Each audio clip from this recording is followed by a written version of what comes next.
Oreo milk shake எப்படி பண்ணுறதுன்னு பார்த்துடலாமா? இதுக்கு ஒரு மிக்ஸி ஜார் எடுத்துக்கோங்க. இதில் 10 ரூபா பேக்கெட் ஓரியோ பிஸ்கெட் ஒன்று எடுத்துக்கலாம். அதில் வந்து 5 பிஸ்கெட் இருந்துச்சு. நான் வந்து 4 மட்டும் இது கூட சேர்த்துக்கிட்டேன். ஒரே ஒரு பிஸ்கெட் மட்டும் லாஸ்ட்டாக மில்க் ஷேக் ரெடி பண்ண அப்புறம் டாப்பில் வைக்கிறதுக்காக எடுத்து வச்சுருக்கேன். இது கூடால நீங்கள் வந்துட்டு ஒரு 300 ml அளவுக்கு பால் சேர்க்கணும். ஃபஸ்ட்டு நான் வந்து பாதி மட்டும் தான் இதில் சேர்த்துருக்கேன். நான் நிறைய சேர்த்து பிளெண்ட் பண்ணணும் அப்படின்னா பிஸ்கெட் வந்து கரெக்டாக பிளெண்ட் ஆகாது.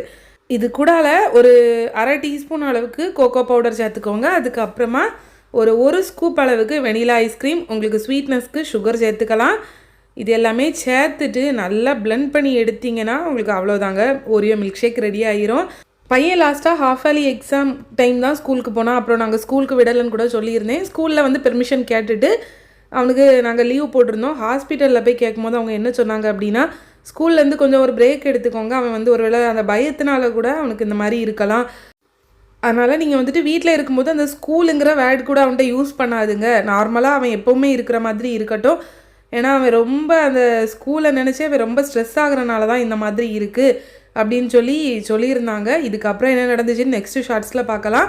நம்மளோட ஓரியோ மில்க் ஷேக் பாருங்கள், செம்மையாக ரெடி ஆகிடுச்சு. நீங்களுமே இதை ட்ரை பண்ணி பாருங்கள். குட்டீஸ்க்கு கூட இந்த மில்க் ஷேக் ரொம்ப பிடிக்கும். ட்ரை பண்ணி பார்த்தீங்கன்னா எப்படி இருந்துச்சுன்னு கண்டிப்பாக ஷேர் பண்ணுங்கள்.